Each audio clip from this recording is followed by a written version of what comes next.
Hey kids, this is Ivan. How you doing? It is day 25 already of RPG A Day 2019, and today our word is calamity. Did you know a calamity is actually worse than a disaster?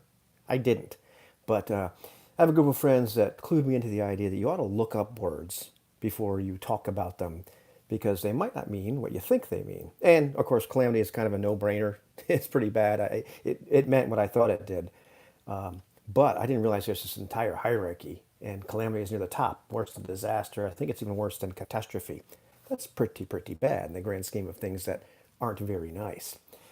So, what am I going to talk about in terms of calamity? Well, in this hobby, as well as regular life, you meet people that you just kind of connect with, and it's something. Maybe they're friendly. Maybe you recognize a kindred spirit. Maybe you like talking about the same things. Maybe you like thinking about the same kind of riddles or enigmas. You realize you have met somebody that's really on your wavelength. You find conversation with them stimulating.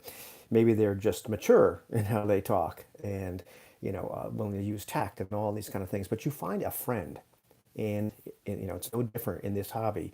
We start to discover people, of course, online. You can meet all kinds of people where we just resonate with them. And I've had this happen, with, various people I've met online, in person, whatever it happens to be. And then calamity strikes. You know, maybe you start to realize it as you're simply talking about role-playing games. But maybe, the ugly truth doesn't rear its head until you've actually sat down at the table, whether it's, literal or metaphorical as you're playing through, Skype or Hangouts or whatever. And you realize we are completely incompatible when it comes to the role-playing game experience. Our expectations, our biases, our preferences, what we naturally gravitate towards is completely different. And on some level, we just don't want the same thing. We don't want the same experience. And that can be a source of great despair. This is going so well. It was such a good friendship. And what's, what happened? And I've talked about this a lot on this channel. There are a lot of things that make us the same, but there are some things that make us different. And there's quite a bit of diversity in this hobby. And one of the tragic things that can happen as we talk to other people is we start to think that the other person is, in fact, insane. But if we're lucky, if we're mature, in spite of this calamity, we can talk to each other. We can realize, that maybe we're using the same words to mean different things. And I've had this experience with many friends where we had to talk for hours and have several repeated discussions before we get down to the core thing that's causing us some friction, or that we just have different expectations or beliefs or what we're there for in the first place. But we start to discover what the other person is really at, or what they're actually after. We stop trying to be understood and instead of seek to understand the other person's perspective. And we can start to get this better, wider view of what the hobby is.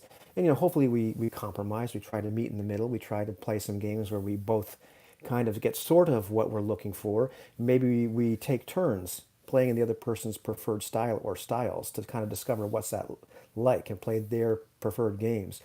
And even if it's kind of suboptimal, we talk about it. We figure out like, hey, okay, this is what this experience is like. We experience and explore some more of the hobby. And even after all that, if we find out, after all of our exploration and being open-minded, we find that we still, might actually kill each other at the table because not really, but we just want very different things. We can still talk about it.